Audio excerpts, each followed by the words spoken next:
It's Tuesday, April 26th at 11:15 in the morning, 13 degrees, partly sunny, windy from the north, but a nice day. I'm out walking one of the more wild sections of road in the area. Haven't been here for a while, so thought I'd come back. It's got little traffic, so it's pretty good for the dogs. I can still have Luna off the leash for the most part. I don't have Zoe off too often on these walks because she tends to run a long ways ahead. She typically comes back, but she can go a long ways and sometimes leave me wondering where she is, so I tend to keep her on the leash here. At home she's got free rein to run all she wants on the farm, so it's not as though she's missing having free running most days at all. I just have some people I think that I'm being mean to her maybe and keep her on the leash all the time, but she's just mainly on when we're on these trail hikes. I used to actually have her off on the old rail trails quite a bit, but there was just a few times when she'd get off on the side track of something and I'd be standing waiting for her for 15 minutes and not even sure where she was, but so I don't like that feeling.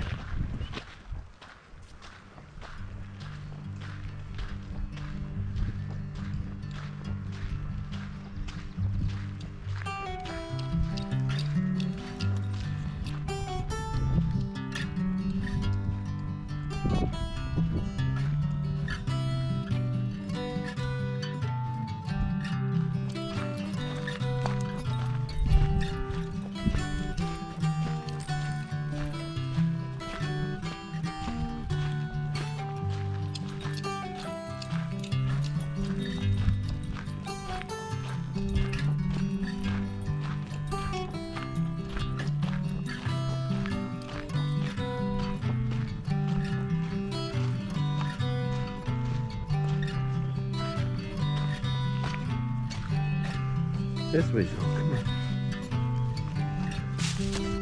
Come on, Zoe.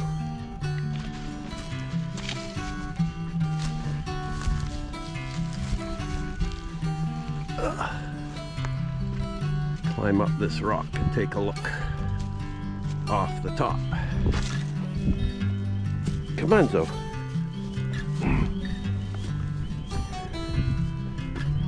You're one stubborn thing when you put your brakes on, aren't you? View.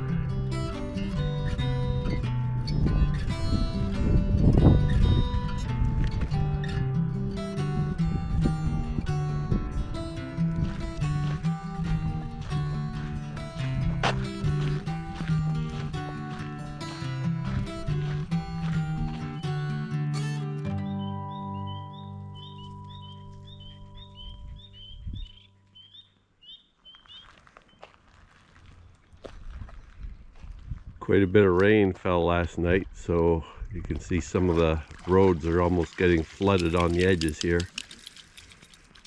Granted, this road is cut through marshes and swamps, so there's always a risk of that.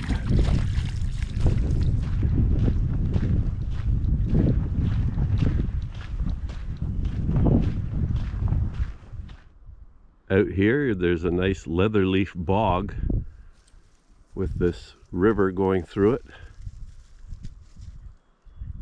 Scattered white pine out in the bog, and then a fringe of silver maple swamp forest around most of it. There's also some tamarack in here and various willows.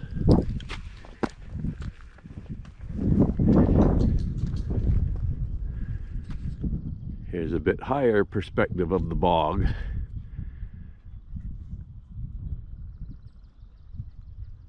Swamp sparrows and field sparrows singing around the edges on these granite knolls.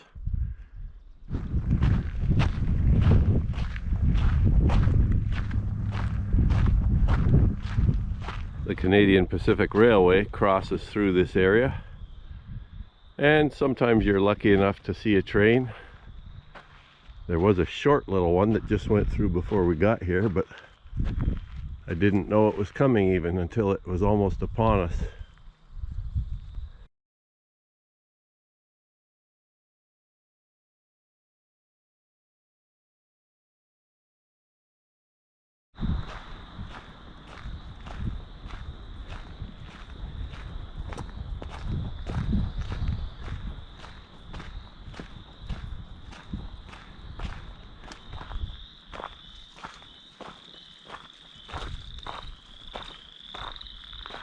Classic little beaver pond here with the nice little beaver dam at this end, then stretching back several hundred meters at least as far as I can see.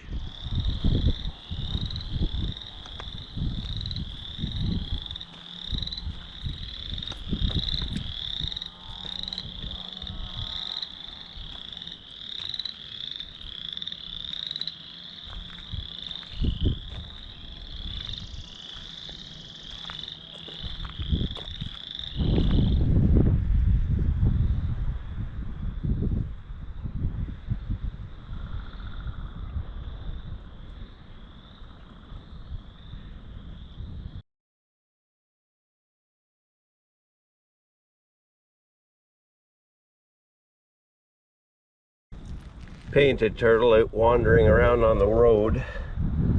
I'll probably just carry it down to a lower wet area if I can. There's not too many vehicles on here, but it only takes one.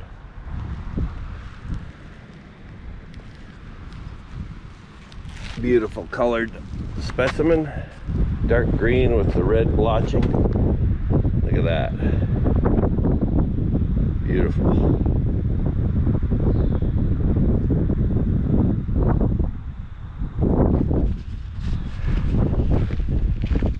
Okay, buddy, you coming with me.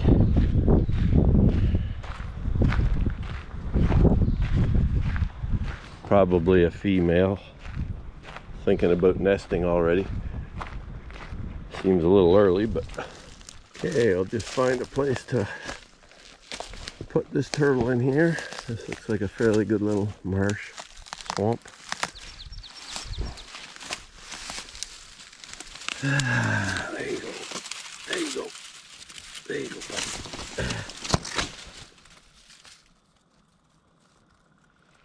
So we've walked 3.5 kilometers down to this point where we let the turtle go. I think we'll head back now. That'll be a 7-kilometer round trip. Interesting, these large beech trees out here along the road look totally healthy so far. Don't see any sign of the beech bark disease. And I often wonder whether it's the fact that certain individual trees are isolated like these. These are sort of on the side of the road, away from most of the forest contact right here. And maybe some isolated woodlands are just not in contact with the disease yet.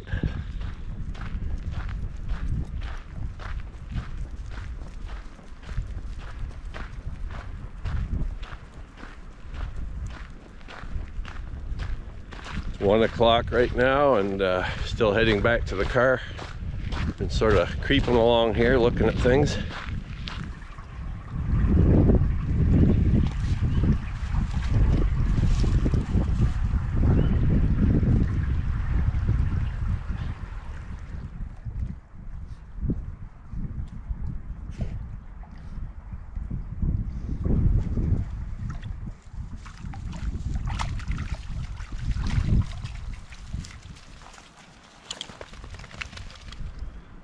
Funny little cocoon here of some sort.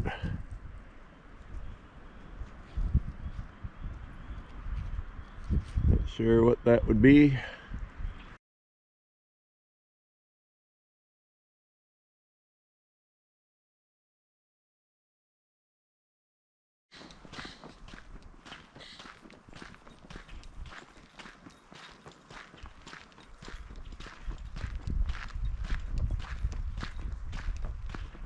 It's a bit cool when the sun goes in, but it's quite warm when it comes out.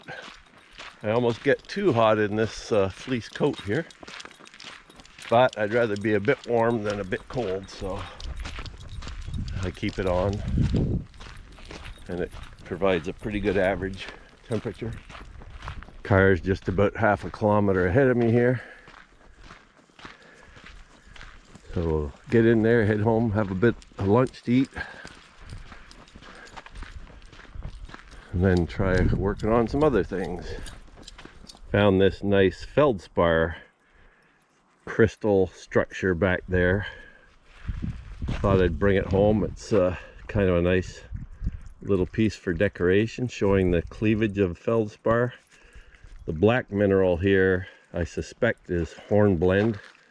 That's often found with feldspar. And this clear mineral here is probably quartz, often occurring with feldspar as well.